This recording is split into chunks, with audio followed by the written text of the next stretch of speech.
It's Tuesday, December 23rd, as we look outside this morning in America, courtesy of EarthCam. We're checking out Naples, Florida, Las Vegas, Nevada, Belmont, North Carolina, and Cavalier, North Dakota. From our NewsNation headquarters in America's heartland, it's time for news for all Americans. I'm Nick Smith. Thank you so much for joining us this morning. We have a lot of news to get to, so let's jump right in, beginning with U.S. Venezuela and that standoff. President Trump telling President Maduro, don't play tough, as the U.S. hits another alleged drug boat. We're live with the latest, including Maduro's address to the UN member nations. A custodian says he saw Brown University gunmen scoping out the school multiple times, and a security company did nothing about it when he warned them. Hear him describe how one security guard simply brushed him off. And watch as this mom rams her G-Wagon Mercedes into a getaway car parked outside of her home with the suspected burglars still inside. The phone call she got moments before this and what she says about the cause of that crash. But first, this morning, we have new details on a deadly strike on a suspected drug boat at sea overnight, adding to tensions between the United States and Venezuela that seems ready to boil over. U.S. Southern Command releasing this video of the attack in the Eastern Pacific, which killed one person on board. This comes hours before Venezuela looks to move the fight from the water to the world stage at the United Nations. NewsNation's Marcus Espinosa is live outside the UN with the latest. Marcus, good morning. Hey, Nick, good morning. Yeah, more attacks by U.S. Southern Command. They're the 29th such attack of a alleged drug trafficking boat in the Caribbean there, just outside of Venezuela, killing one person, as you mentioned there. This is the continued escalation and effort by Southcom, as the video there shows the boat in the Eastern Pacific going up in flames. The U.S. has killed at least 105 people since these strikes near Latin America, beginning back in September. Meanwhile, Venezuela is gearing up for an emergency UN Security Council meeting this afternoon over what it calls ongoing United States aggression. Venezuela formally asked the council to meet, pointing to the U.S. maritime actions and oil sanctions. Russia and China, they have been partners with Venezuela, obviously extremely interested in their oil, and they have spoken up and said they support any efforts with Venezuela. Russian President Vladimir Putin also had a direct phone call in the past week with Maduro, the president there in Venezuela. And Marcus, even with that phone call, this is all happening as the U.S. pursues a third Venezuelan oil tanker. What's the latest with that?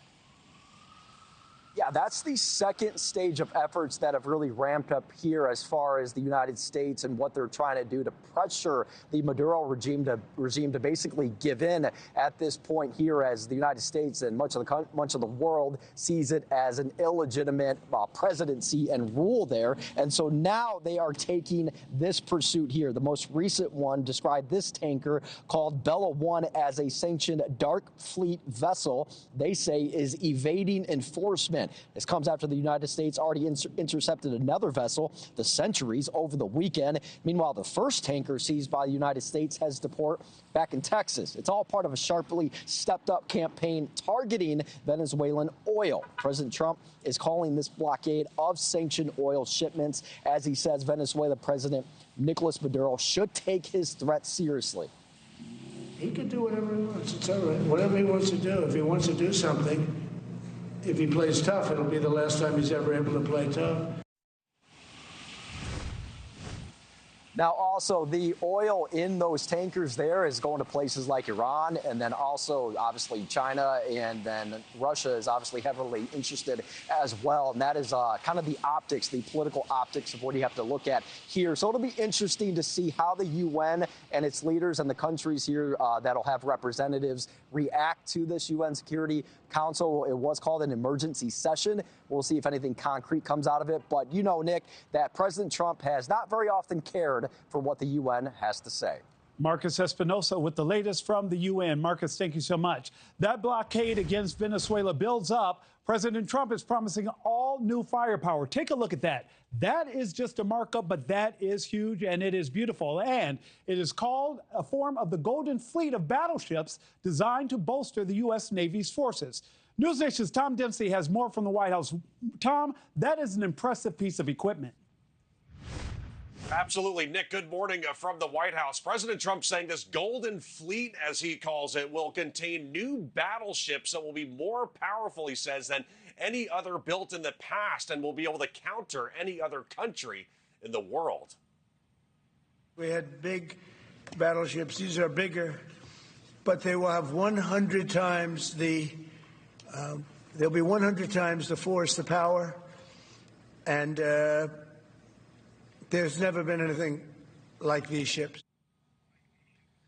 Now, Nick, this all comes as the Navy deals with a deficit of combat ships. Back in 2018, for some background here, Congress ordered for 355 ships to be ready for battle. But according to the U.S. Naval Institute, the Navy faces a 20% deficit for that mandate, with only 287 combat ships in the fleet right now. President Trump says these new battleships will be larger and longer than World War II era Iowa-class battleships and equipped with things like hypersonic missiles, rail guns, and high-powered lasers. But this push has received some criticism. Former Rear Admiral Mark Montgomery with the Foundation for Defensive Democracies questioned the need for the new ships, writing, quote, "We do not need ships that are not optimized to provide lethality against the Chinese threat," and adding, quote, "They are focused on the president's visual that a battleship is a cool-looking ship." But in total, Nick, the military wants to build around 24 of these new battleships as part of this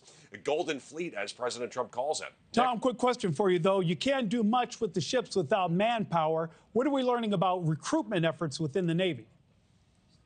So the U.S. Naval Institute says the U.S. Navy actually reached its fiscal year 2025 recruitment goals 3 months ahead of schedule. To dive into those numbers, the U.S. Navy recruited over 40,000 active duty enlisted sailors, a big change from 2022 and 2023 when it failed to meet its recruitment goals. But there's still some concerns out there, including how military data now show both China and Russia with bigger battle force fleets. You can see some of the numbers here. So President Trump hoping that the construction of these new battleships will get those numbers up for the U.S. Navy. Nick? Tom, thank you so much. Let's bring in retired CIA Operations Officer Rick De La Torre to help us break this down. Rick, good morning. Mr. Trump has publicly suggested that Maduro should step down. How does public messaging like regime change affect security at sea and the potential strategy for land strikes? Well, I mean, the Maduro regime now has seen this coming for quite some time. This administration and prior administrations have tried to coax and negotiate with the Maduro regime for him to honor his obligations and the commitments he's made in the past, and the election that he lost last year. But sadly, what we've seen is that he remains in power, and prior administrations, what they've done is just continued to negotiate with him. So I think he fell into a lull of false security. What we're seeing now in the Caribbean basin is actually us taking back what was originally the forces that we needed to have in place so that he can realize that we're serious about this now. As we take on the tankers and confiscate those and for running illicit oil to our adversaries, that's hurting their payroll. Maduro now has to make some decisions, and that is whether he's going to stay behind and fight, or if he's going to go ahead and take the president's offer and maybe move to a third country. And that's, that begs the question, because I guess the obvious question is, if I'm Maduro, what do I have to lose? If my revenue stream will be cut off if I leave, I will no longer have power, I'll no longer have control of this country.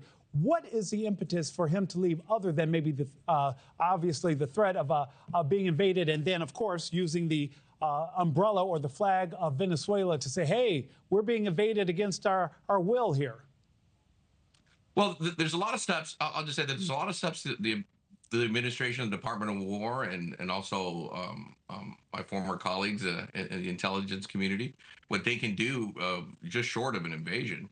And a lot of that depends on technologies and capabilities that only the U.S. military has. So, ground troops, walking down the streets of Caracas is still very far away.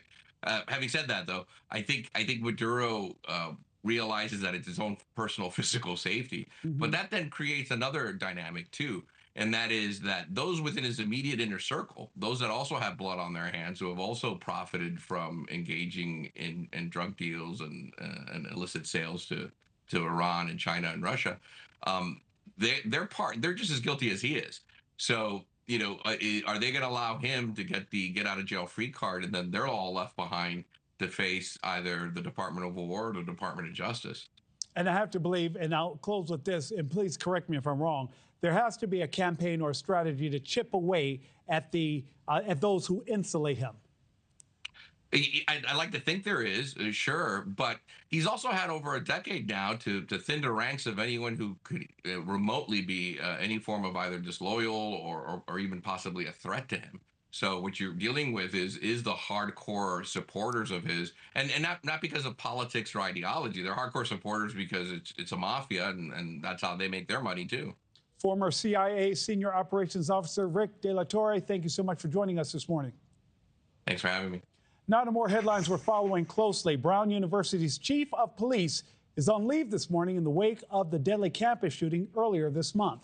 The university says it's launching an investigation into safety measures at the school and will work to keep the campus secure heading into next semester.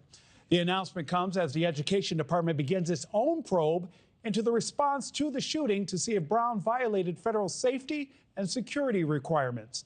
A custodian at the university now telling our NewsNation affiliate in Rhode Island that he saw the suspect on campus multiple times before the shooting and warned security.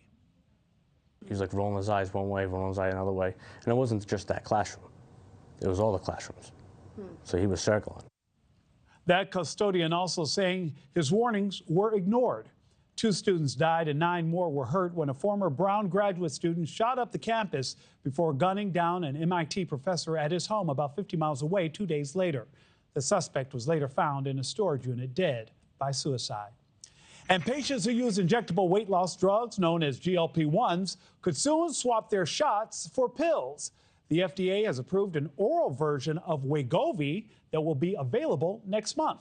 The pill would be taken twice daily, and Novo Nordisk previously said the starter dose would cost about $149 a month, which is far less expensive than the injectable version. And the Powerball has grown yet again because I asked y'all yesterday to buy tickets. Well, guess what? It's now an estimated $1.7 billion. That after Monday's drawing. The next chance to grab the life-changing jackpot is tomorrow, Christmas Eve. There were 9 tickets worth $1 million each, so check yours to see, and if you played, you may be one of those winners. Tomorrow's jackpot is Powerball's 4th largest in their history. And the countdown to Christmas is on, and the airports and roadways are getting busier and busier. You're looking live at the roads in Raleigh, North Carolina, with record travel expected. Hear what you need to know for smooth sailing to your destination. And take a look at this. That's not a meteorite crashing into that football field. Boom! You see that? Yeah, that's a firework gone rogue. How close it may have come to actually hitting someone on the field before the Ravens-Patriots game Sunday.